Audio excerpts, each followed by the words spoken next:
आज चौथा पाठ पढ़ेंगे सुभाषितानी। ठीक है, इसका मैं अनुवाद बता दे रही हूँ और इसमें से कम आप 5 श्लोक याद कर लीजिएगा, आता ही है आपको परीक्षा में लिखने के लिए। ठीक है, और जो आपको सरल लगे उसको आप याद कर लेना।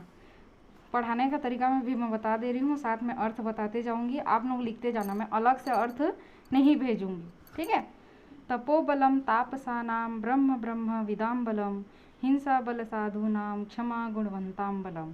ठीक है, इसका मतलब है तप करना तपस्वियों का बल है, ब्रह्म ज्ञानियों का बल ब्रह्मा है, दुष्ट पुरुषों का बल हिंसा है और गुणवानों का बल क्षमा है। समझ में आया? तप करना तपस्वियों का बल है, ब्रह्म ज्ञानियों का बल ब्रह्मा है और दुष्ट पुरुषों का बल हिंसा है और गुणवान पुरुषों का बल क्षमा है। ठीक है, गुणवानों का बल क्षमा है। दूसरा, उद्योगे नास्ति दारिद्र्यम जपतो नास्ति पातकम मौने च कलहो नास्ति नास्ति जागरिते भयम। ठीक है, उद्योगे, उद्योग माने उद्यम या प्रयत्न, प्रयत्न करने से दरिद्रता नहीं आती है। ईश्वर को जपने वाले के पाप नष्ट हो जाते हैं।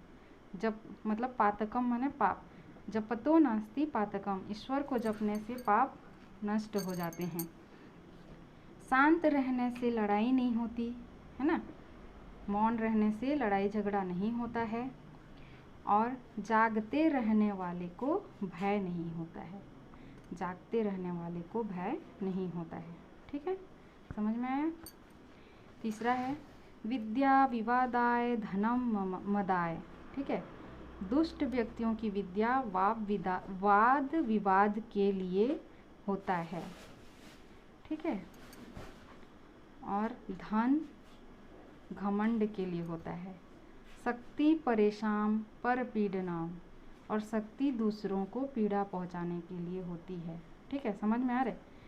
विद्या विवादाय धनम मदाय शक्ति परेशान पर पीडनाय खलस्य साधवो विपरीतम एतद ज्ञानाय दानाय च रक्षणाय।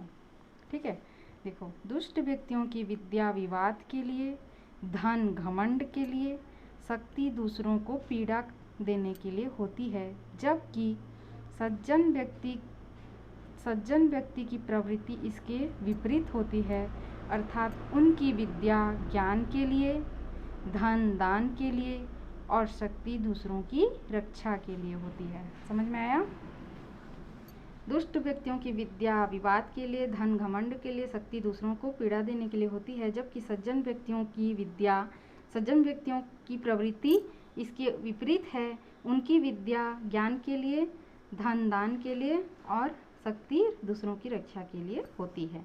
ठीक है, इसको तो शायद पढ़ चुके हैं। ये साम न विद्याम न तपो न दानम ज्ञानम न शीलम न गुणो न धर्म ते मृत्यु लोके भूवि भार भूता मनुष्य रूपेण मृगास चरंती। इसका क्या अर्थ है?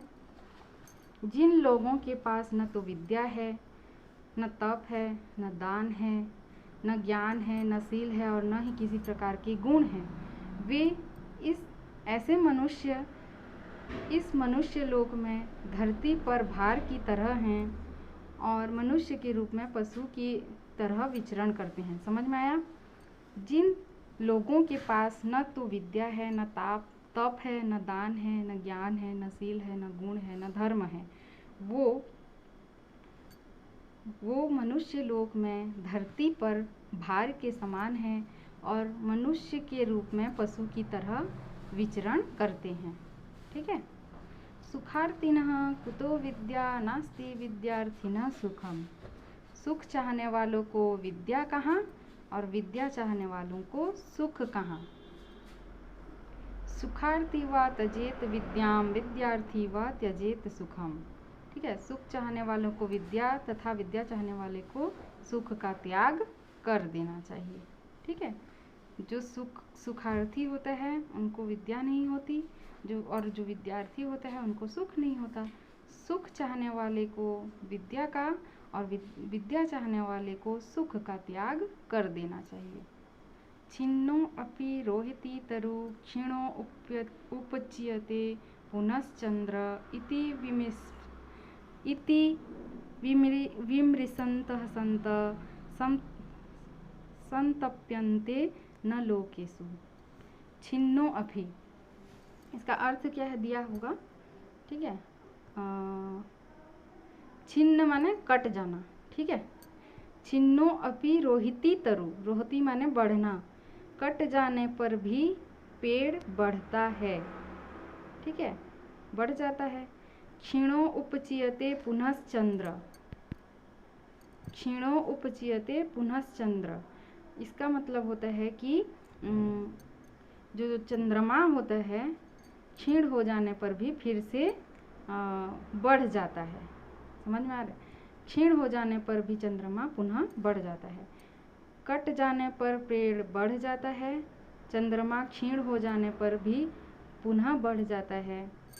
इति विमृशन्तः सन्तः, ऐसा विचार करते हुए सज्जन पुरुष, संतप्यन्ते न लोकेषु, सज्जन पुरुष इस संसार में दुखी या खिन्न नहीं होते हैं। समझ में आया?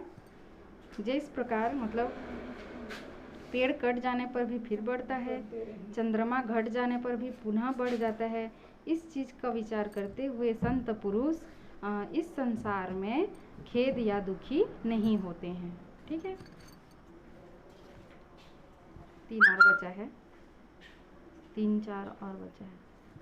यथा चतुर्भी कनकम परीक्षते, जिस प्रकार सोने की 4 प्रकार से परीक्षा होती है। निघर्षणम, अच्छेदनम, तापताड़ने। निघर्षणम माने रगड़ना, अच्छेदन माने छेद करना, ताप माने ताप देना।